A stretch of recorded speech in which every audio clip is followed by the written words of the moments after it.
Quero voltar a trazer as informações e os destaques em relação ao caso do Banco Master. As investigações da Polícia Federal também revelaram que Daniel Vorcaro continuou a cometer crimes, mesmo depois de ganhar liberdade provisória em novembro do ano passado. Além da ocultação de recursos bilionários, o banqueiro também pagava R$1 milhão por mês para um homem monitorar e ameaçar críticos. Vamos conversar com a nossa reportagem. O Matheus Dias está em frente ao CDP, o Centro de Detenção Provisória de Guarulhos, onde Vorcaro está preso, e vai trazer todos os detalhes para a gente. Bem-vindo, Matheus. Boa noite. Seus detalhes, suas informações, por favor, amigo. Caniato, meu amigo, uma ótima noite a você, ótima noite a quem nos acompanha. Estamos sim aqui agora na frente do Centro de Detenção Provisória 2, em Guarulhos, local onde Daniel Vorcaro está preso. Ele que foi trazido hoje junto do cunhado Fabiano Zettel, foi preso de manhã pela Polícia Federal. Ele que estava em casa foi levado primeiro à Superintendência da Polícia Federal em São Paulo, onde ficou lá durante algumas horas pela manhã, depois levado à Justiça Federal em Pinheiros, onde fez exame de corpo de delito, passou por audiência de custódia e tanto ele quanto o cunhado tiveram as prisões mantidas. Depois trazidos aqui, temos imagens do momento em que ele chega aqui no CDP2 de Guarulhos. Ele chega em uma viatura caracterizada da Polícia Federal na parte de trás, no famoso chiqueirinho, como chamam no jargão policial. Ele chega aqui no presídio aqui de Guarulhos, no CDP2, onde vai permanecer pelo menos até o fim das decisões do Supremo Tribunal Federal, a segunda turma do STF, que vai continuar julgando esse caso e deve, pelas próximas semanas, até o fim de março, ter a resolução do caso, agora com a relatoria do ministro André Mendonça. E no caso, então, sei que aqui na Jovem Pan, desde amanhã, a gente comenta esse caso, todas as informações já foram trazidas, mas um breve resumo, Caniato. Hoje foi, então, trazida a Operação Compliance Zero na terceira fase. Essa fase que não investigava necessariamente todas as fraudes bancárias de Daniel Vorcaro, fraudes milionárias, essa investigação acontece desde o fim do ano passado. Hoje a investigação apontava um outro crime, o crime de ameaça que o banqueiro poderia estar cometendo. Informações apontaram que tanto Daniel Vorcaro como outras pessoas ligadas, o cunhado dele, Luciano Zettel, mas também outras pessoas presas, hoje no caso Luiz Felipe Mourão, tinha como apelido Sicário. Ele que seria, num jargão popular, ou até como vulgo dele, o matador de aluguel da gangue, já que sicário em espanhol significa matador de aluguel, assim como o policial federal Marilson Roseno da Silva, também presos na operação de hoje, sicário que foi preso em Belo Horizonte. Essas informações apontavam ameaças a pessoas que seriam consideradas rivais ou adversários de Daniel Vorcaro, que estariam vazando informações referentes ao Banco Master, jornalistas, como o caso do jornalista Lauro Jardim, ele colunista do Globo, que recebeu ameaças claras que foram tidas por informações da Polícia Federal. Graças a essa investigação de ameaça, e que não constava nos autos das outras investigações da Polícia Federal em outras operações, agora Daniel Vorcaro então foi preso novamente. Esse presídio dá para dizer que já é conhecido do banqueiro, viu, Caniato? Isso porque em novembro ele passou 11 dias preso aqui, até ter o regime mudado para liberdade provisória, mas com tornozeleira eletrônica. Ele que estava na casa dele, com medidas cautelares aqui em São Paulo, hoje preso novamente, voltou para cá. A defesa de Daniel Vorcaro, assim como a defesa de Fabiano Zettel, ele que se entregou hoje à sede da Polícia Federal, negam quaisquer cometimentos de crimes de ameaças ou de violências. Daniel Vorcaro diz por meio da defesa que jamais teria, de uma certa forma, ameaçado jornalistas ou tentando omitir informações. Disse que se em algum momento se estressou, foi apenas em tom de desabafo. Disse também que desde o começo esteve à disposição das autoridades e vai continuar estando. Mas a gente lembra, Caniato, que no ano passado, preso em novembro, foi preso pela Polícia Federal no aeroporto de Guarulhos ao tentar embarcar para um voo à Europa. Na visão da Polícia Federal e do Supremo Tribunal Federal na época, era uma clara tentativa de fuga durante as investigações. Ele preso naquela época, teve depois a liberdade provisória concedida e agora preso novamente. Permanece aqui, meu amigo, no CDP2 de Guarulhos, pelo menos até a segunda turma do STF, relatado pelo ministro André Mendonça, terminarem essa investigação, esse julgamento que vai definir o que vai acontecer com Daniel Vorcaro e os outros integrantes desse grupo, cujas informações apontavam que eles se autodenominavam de A Turma. Caniato? É isso, a gente vai seguir acompanhando. O Matheus está lá em Guarulhos, do lado do CDP2. Qualquer novidade, viu, Matheus? Prioridade para você. Bom, a gente segue aqui com os nossos comentaristas, mas agora, neste momento, eu preciso me despedir de parte da rede, que ficará agora com a sua programação local. Mas eu sigo aqui nas demais plataformas com os nossos comentaristas. Enfim, o Matheus Dias traz uma informação importante sobre a atuação desse outro núcleo de atuação criminosa do Banco Master, inclusive um monitoramento de adversários, jornalistas e também uma atuação de obstrução de justiça. E aí, nas redações de jornalismo, acabou rodando um trecho do documento da Polícia Federal em que trata dessa conversa entre Daniel Vorcaro e essa figura, o tal matador de aluguel, né? Essa figura de sobrenome Mourão. E aí deixa eu até passar para o Bruno Musa. Musa, em dado momento, o capanga de Daniel Vorcaro. Esse Lauro bate cartão todo domingo, hein?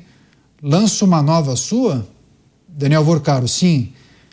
O capanga, cara escroto, tinha que colocar gente seguindo esse cara para pegar ele. E aí lá na frente falam até na possibilidade de criar uma situação para bater no Lauro Jardim, inclusive quebrar os dentes. Uma situação muito delicada. Isso deve agravar ainda mais a situação de Daniel Vorcaro, não, Musa?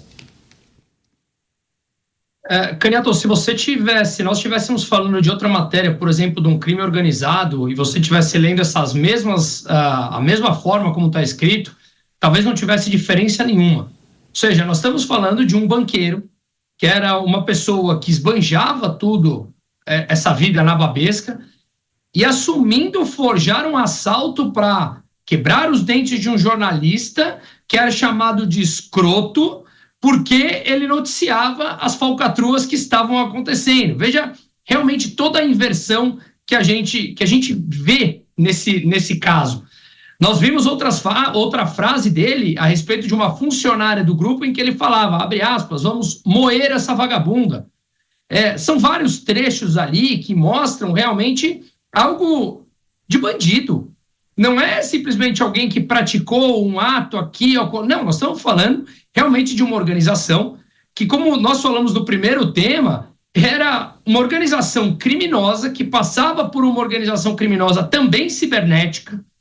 Podemos falar disso depois. Eu passei um pouco por isso. E a gente entender que há uma quadrilha gigantesca por trás que ameaçava pessoas da sua própria liberdade de exercer o direito de profissão, ou seja, de noticiar alguma coisa. E aqui vale muito do que a gente veio defendendo nos últimos anos, que aqueles que achavam que o Brasil tem uma liberdade completa de expressão, liberdade completa de se posicionar, isso volta contra essas pessoas, porque não há. E no sentido não é por conta do juiz A ou juiz B. Nós estamos falando de uma organização agora que estava ameaçando a pessoa de fingir ou de forjar um assalto para quebrar os dentes dessa pessoa, porque ele estava descobrindo coisas do banco, que tem grande parte da República envolvida. Como ele mesmo falou, metade da República cai. Então, é uma prática criminosa por completo. É uma estrutura criminosa que precisa ser dissolvida e volto sempre nesse tema. Não foi um roubo de celular, gente. São 50 bilhões de reais com o Fundo Garantidor de Crédito. E esse valor ultrapassa talvez os 100 bilhões se envolvermos todos os fundos de previdência, tudo que passou pelos fundos da REAG, de lavagem de dinheiro, enfim. É uma organização criminosa que atuou de maneira muito rápida no Brasil, cresceu muito rápida, comprou o Meia República, como falou, e agora a gente vê ameaças explícitas dessas pessoas. Então, eu espero que o Brasil seja um pouquinho mais sério do que vem sendo nos últimos anos e siga com esse caso. Recebendo a rede Jovem Pan, todos conectados aqui em Os Pingos nos Is, os nossos comentaristas analisando inclusive uma conversa entre Daniel Vorcaro e uma pessoa que trabalhava para ele, em que eles mencionam a possibilidade de forjarem um assalto para agredirem um jornalista que publicava reportagens ou textos questionando a atuação do Banco Master ou até divulgando informações ou indícios de fraudes na gestão do Banco Master. E, em dado momento, Daniel Vorcaro envia uma mensagem via WhatsApp para essa figura, esse capanga dele. esse Lauro quero mandar dar um pau nele, quero quebrar todos os dentes num assalto. E aí o capanga coloca um joia, né, um sinal de positivo. E aí o capanga responde: estamos em cima de todos os links negativos, os links das notícias, né, que o Lauro Jardim publicava. Vamos derrubar todos, querendo dizer que eles conseguiriam, de alguma maneira, retirar do ar aqueles links. E vamos soltar positivos. Enfim, e aí eles seguem aqui nessa tratativa, e aí o capanga, respondendo aquela ideia de Mourão de bater em Lauro Jardim, ele perguntou: pode? Interrogação. Eu vou olhar isso. Depois, mais tarde, ele responde: sim. Dávila, para além de um gestor pouco ortodoxo de questões financeiras ou de administração de empresas, isso, na verdade, parece um diálogo de um mafioso, não? O Master não era um banco, era uma organização mafiosa que utilizava das duas estratégias comuns em máfia: ou seduz, comprando, aliciando, oferecendo benefícios, ou ameaça. É assim que a máfia funciona. E no caso de Vorcaro é igual. Ou tenta-se seduzir, esparramar dinheiro, festas, jatinhos, e aí coopta pessoas do sistema, ou aquelas que resistem a esses encantos e jogam duro e querem retratar a realidade, são ameaçadas, intimidadas, para que não possam fazer o seu trabalho. Trata-se de uma organização mafiosa, é isso que é, no fundo. Apenas tem uma fachada de banco. Por isso, essa investigação tem que continuar, e hoje ela está em boas mãos. O ministro André Mendonça está tratando com a seriedade devida. Agora, ele precisa se cuidar, porque ele entrou na alça de mira desse mafioso. Pois é, e há informações também da possibilidade de pagamento de cachês ou de vantagens a sites, né? Blogs menores, mas que tratavam de política, que em algum momento publicaram notícias que beneficiavam o Banco Master. Você, Mota, quais aspectos dessa informação, dessa faceta da atuação do Banco Master lhe chama a atenção? Que é preciso considerar a partir dessas ameaças ou a ideia de agredir um jornalista que publicava coisas negativas sobre o banco? É assustador. Como eu disse no meu outro comentário, é a mistura de um gabinete do ódio com uma verdadeira milícia digital, ameaçando agredir um jornalista e tendo acesso a sistemas confidenciais. A gente viu esse tipo de coisa gerando consequências gravíssimas, né? Hackear sistemas do Estado. É lógico, a gente precisa aguardar o avanço das investigações. Mas, pelo que foi divulgado, parece que esse esquema do Banco Master tinha pelo menos 3 braços importantes, né? Um cuidava da corrupção de autoridades e servidores, outro era um serviço de inteligência, fazia levantamento de informações, monitoramento sobre quem está dizendo o quê, e o outro ameaçava críticos, opositores, e parece até que funcionários do próprio banqueiro, né, foram alvo de ameaças. Isso é um panorama de uma organização mafiosa que operou durante muito tempo debaixo das vistas do Estado brasileiro. Inclusive, tudo indica que operava com a ajuda direta ou indireta de braços do próprio Estado. Agora, o mais assustador, Caniato, um dos aspectos mais assustadores é que parece que o banqueiro também comprou matérias favoráveis a ele na mídia. E pelas informações que eu vi aqui, o banqueiro comprou essas matérias. Depois que as matérias eram publicadas, a consultoria jurídica, os advogados do banqueiro usavam essas matérias publicadas pela imprensa, pagas pelo banqueiro, como argumento em ações judiciais, pedindo decisões favoráveis ao banqueiro. Ou seja, é o cachorro correndo atrás do próprio rabo.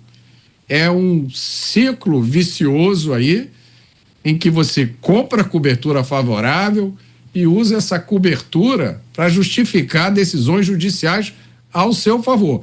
Vamos pegar essa peça do quebra-cabeça que apareceu hoje e encaixá-la nas outras peças que a gente já conhece. E o panorama que vai se formando é cada vez mais assustador. Pois é, inclusive lá o Jardim, que é um jornalista bem conhecido, trabalha no jornal O Globo, ele fez uma série de publicações a respeito de detalhes da administração do Banco Master, também a vida peculiar do banqueiro, aquelas informações que nós até chegamos a tratar, a viagem a Trancoso, ou os gastos dele em um bar aqui no bairro dos Jardins, em São Paulo, ou o tal apartamento que teria sido comprado por uma amiga, uma namorada de Daniel Vorcaro. Muitas dessas informações foram publicadas inicialmente na coluna de Lauro Jardim. Agora, Bruno, eu queria que você discorresse um pouco sobre a maneira como Daniel Vorcaro atuava nos bastidores para, de alguma maneira, dar legitimidade à sua atuação como o cabeça do Banco Master. Porque você, por diversas vezes, chegou a mencionar aqui no nosso programa que havia uma desconfiança entre as pessoas que trabalham nos bancos maiores, né, principalmente nas corretoras que oferecem fundos de outros bancos. Havia uma certa desconfiança que tinha alguma coisa de errado, né? Parecia impossível o banco ter solidez e conseguir oferecer um CDB que pagasse tão mais do que os demais bancos. Isso é uma coisa. Agora, essa atuação criminosa, a comparação do banqueiro com o chefe de uma máfia, se sabia, se comentava isso nos bastidores do mercado, entre vocês que atuam em corretoras, em consultorias? Não, de forma alguma. Com essa extensão, de forma alguma. Vamos lá, você descreveu muito bem a forma como ele atuava na parte técnica da coisa. Oferecia taxas de juros mais altas. Ao mesmo tempo, para aqueles produtos que não iam para o mercado de investimento convencional, como CDB, LCI e LCA, ele ia para os fundos de previdência, como nós vimos, Rio Previdência, Amapá, Conchal, aqui uma cidade de 25 mil habitantes no interior de São Paulo, enfim, e várias outras que ele captava os fundos de pensão e girava o dinheiro lá dentro. Para as pessoas físicas do varejo, o CDB, que é o mais conhecido, como você muito bem falou, ele amparava em uma instituição que tem legitimidade, que é o Fundo Garantidor de Crédito, ou seja, ele repassou o custo aos bancos grandes, que são os que mais, pela regra do FGC, contribuem com a geração de caixa do próprio fundo, que é um fundo privado. Esse é o primeiro ponto. Então, gerou-se ali uma suspeita. Poxa, mas pera lá, se você tem um custo de capital tão alto no Brasil, impostos altíssimos, custo de distribuição tão alto, como é que esse banco consegue oferecer produtos que rentabilizam tão a mais do que os seus pares concorrentes, quando nós conhecemos esse custo de captação, custo de distribuição e tudo mais? Algo não fecha a conta. Parava por aí e discutia-se. O que está acontecendo? Algo estranho tem. Afinal de contas, não é o primeiro banco que fazia isso. Vamos lembrar, eu lembrei já em vários outros casos, por exemplo, o BVA, que aconteceu ali em 2009, 2010, 2011. Por outro lado, a gente poderia imaginar que havia algo muito estranho, mas jamais imaginar que se tornaria, de repente, o maior escândalo da República Brasileira nos últimos anos. Isso significa que a forma como ele dava legitimidade para isso é mais ou menos como nós vimos já até em pessoas que se transformaram em filmes. O Dávila mencionou o Epstein, por exemplo, que tinha... Não estou comparando os crimes que um e outro estão sendo, um foi condenado e o outro agora também está sendo. Não, mas a forma, a comprar pessoas à sua volta, mostrar para a sociedade que você é uma pessoa muito bem-sucedida, que transita com os melhores nomes, que transita com as melhores instituições, participava de fóruns, organizava, financiava os principais fóruns, levando ministros do STF para vários lugares, Londres, Lisboa, Nova York, pagava hotéis para eles, como está na grande mídia colocado, aglomerava os principais empresários do Brasil numa sala, para fazer um evento realmente estrondoso, que era colocado para todo o Brasil em meios de comunicação, festas glamourosas, enfim, tudo isso que dá legitimidade falando quem é essa nova celebridade que, pelo visto, tem uma altíssima capacidade financeira. Ah, é um novo banqueiro, portanto, o banco dele passa algum tipo de confiança.